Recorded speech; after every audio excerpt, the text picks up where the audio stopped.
welcome to the deep dive. You've brought us a really compelling piece of source material today. Yeah, it's an article that's really digging into David Stanley's claims about Elvis Presley's death.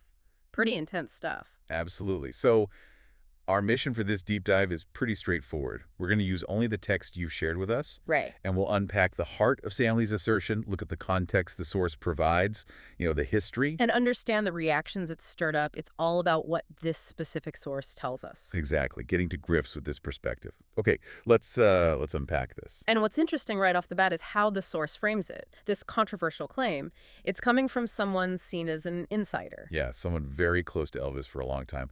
The source introduces David Stanley as Elvis's stepbrother. One of the younger ones, right? That's it.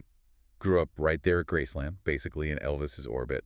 He was part of that inner circle, the Memphis Mafia. So you'd initially think, okay, this guy has a unique perspective, maybe a trusted one. You would think. But the source you've given us makes it really clear that Stanley's story about Elvis, Mm-hmm. well, it's changed a lot over time. And that's the crux of the controversy, isn't it? That shift. Precisely.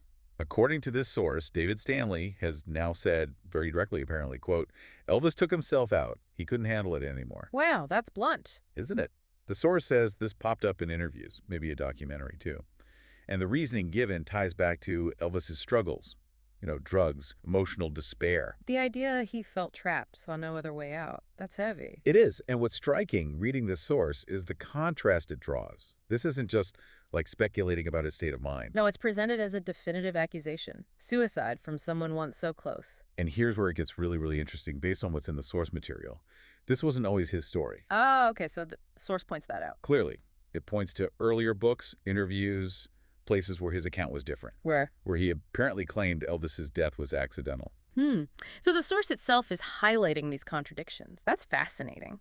It shows how conflicting accounts can come even from insiders. Yeah, the source really digs into those inconsistencies in Stanley's narratives over the years. It even touches on possible reasons why this story might have changed. Like what? Does it suggest motives? Well, it mentions things like maybe seeking financial gain or, publicity.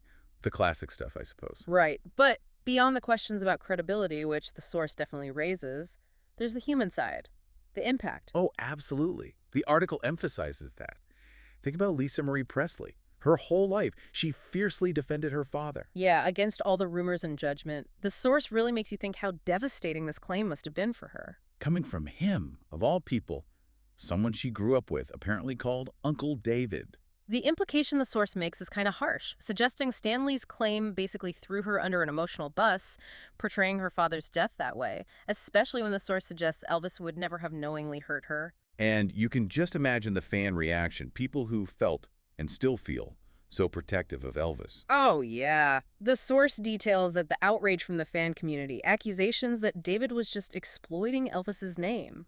And it apparently led to him losing a lot of credibility, especially among longtime fans who maybe trusted him before. So if you pull back and look at the bigger picture the source paints, it seems to argue strongly for protecting Elvis's legacy with, well, truth and integrity. Rather than sensationalism. Yeah.